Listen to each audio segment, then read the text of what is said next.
a movie that I don't know if it needed to even be made. Rebecca, the 2020 remake of the 1940 classic by the same name from Alfred Hitchcock. Ever heard of Hmm. him? His only Best Picture winning film, which Yeah, is kind of crazy to say, yeah, especially because this is probably not the first film people think about when they think Hitchcock. yeah. I would say it's a popular film, but definitely not close to his most well regarded, even though it's well regarded, right? Like, what do you think of North Psycho. by Northwest, Yeah. Psycho, Vertigo? Like, there's some Mhm. obvious ones that are just kind of at a different level than this. Is he But Rear Window as well? I think so, right? yeah, but So this also notably was like contract work for Hitchcock, and it's an adaptation of a novel. So I think he still does a lot of cool stuff. Me and you both watched that Hitchcock one for the first time recently. I was surprised to see it wasn't on HBO Max like so many other golden age Hollywood movies, but thankfully it's available on YouTube in full. You don't have to like watch like 30 clips. It's just all there because I guess the rights to this movie maybe are in limbo. Who knows? But I was happy to have that experience, and gotta say, going into a new remake, which is actually not the only remake. There was a '97 miniseries as well, but going into this 2020 remake from Ben Wheatley so soon after seeing the Hitchcock version did not do the remake any favors. Let's put it bluntly. This one was a tough hang.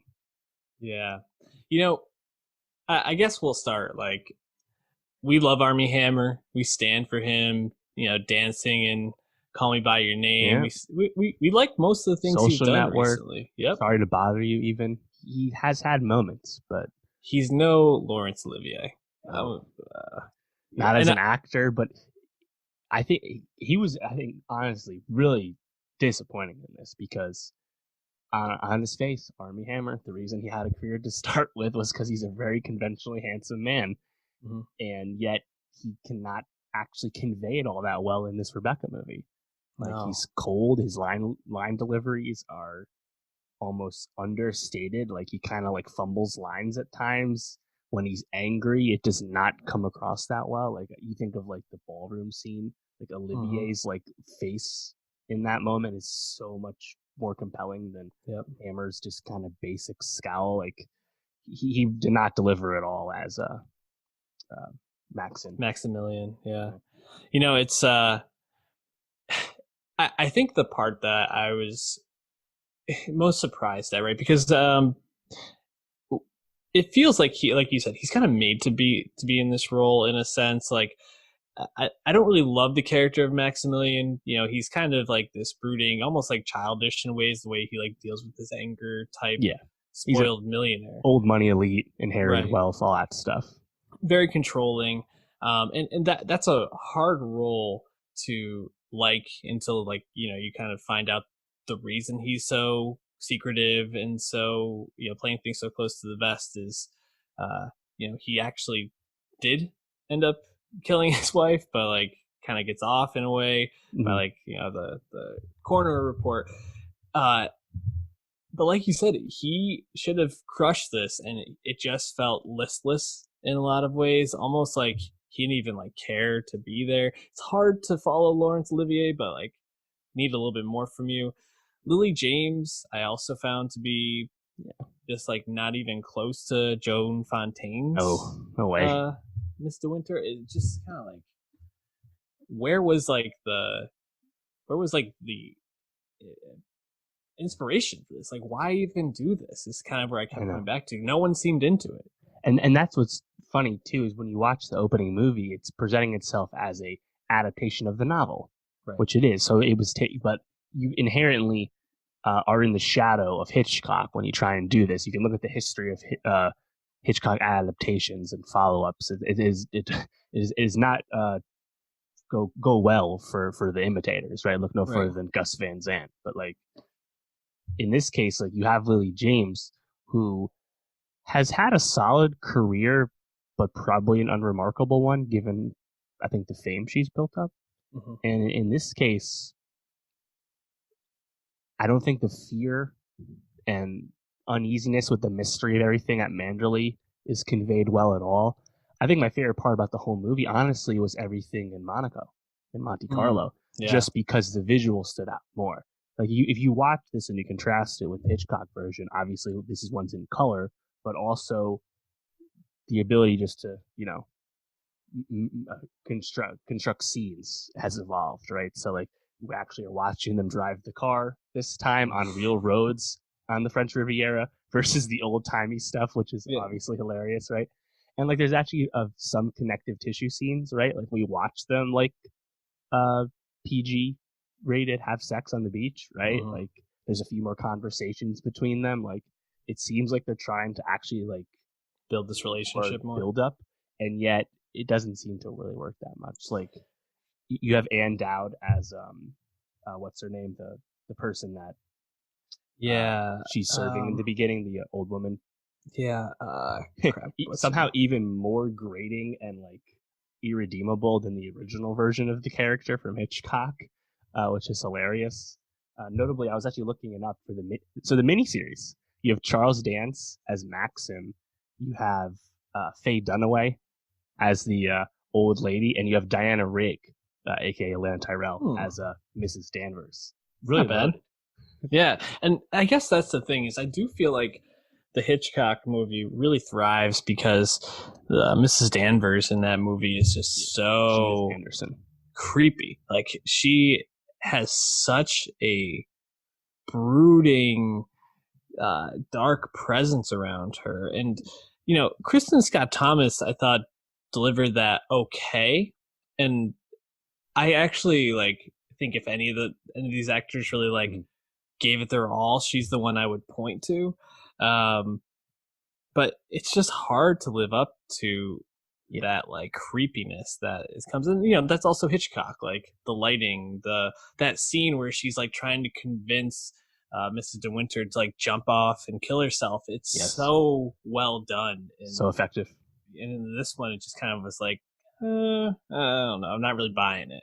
Yeah. So something is just missing there. Yeah, I would say Kristen Scott Thomas definitely like did the best at trying to make it her own version of the character. Mm-hmm. And part of that I think is the way this screenplay works, right? She was way more obvious actually in her poor intentions.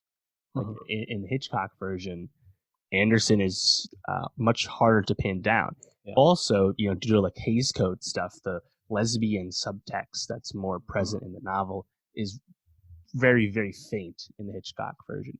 And in this one, I think that's almost a missed opportunity. I still didn't find it very effective, even though they had more runway to actually try and do stuff with that. Yeah. What did you think about like the scene where Danvers jumps into the ocean? In the book, in the Hitchcock version, her Danvers' fate in general is pretty ambiguous. You think she got killed by the fire in the movie, but not really clear.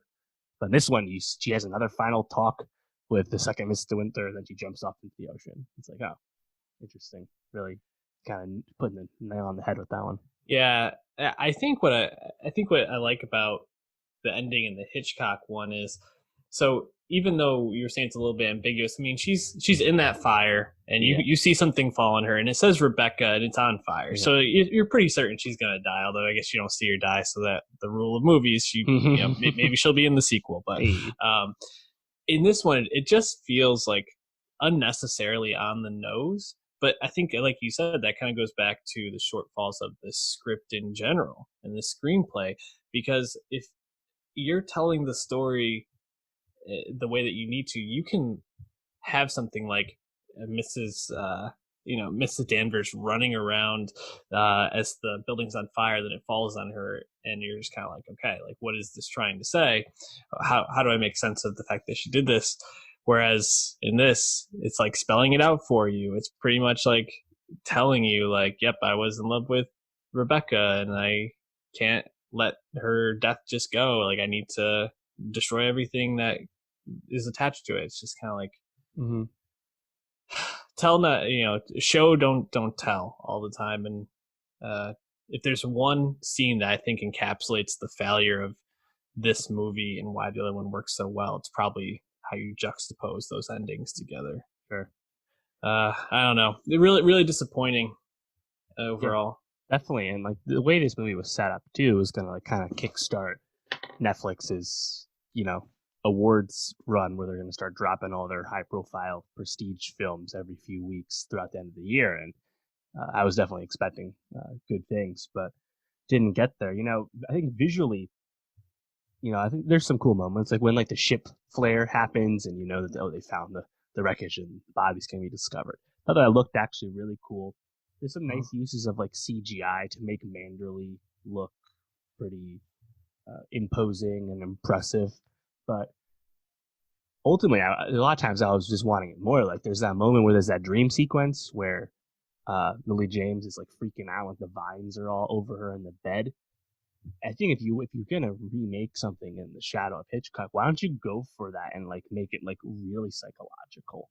Yeah. Like you briefly had that moment when there's like it flashes red and everyone's dancing around her, and like again mentally she's like going through everything. Like again, lots of potential, and like Ben Wheatley, a director who really made a name for himself as an intriguing indie filmmaker at the beginning of the decade. Again, just delivering something pretty uninspired, which is disappointing because his next movie is going to be Tomb Raider 2 with Alicia Vikander. So it's like he's definitely chasing the bag a little bit with this one.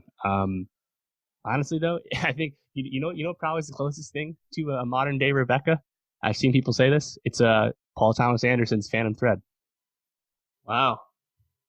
Yeah, Yeah, I didn't make that connection myself, but I think that makes a lot of sense. That makes a lot of sense, and that movie is so much more well done. Not even close. Geez. Well, Rebecca, you can watch the Hitchcock Rebecca for free on YouTube. The whole thing is there. Do that. Skip the Netflix one unless you need to fall asleep.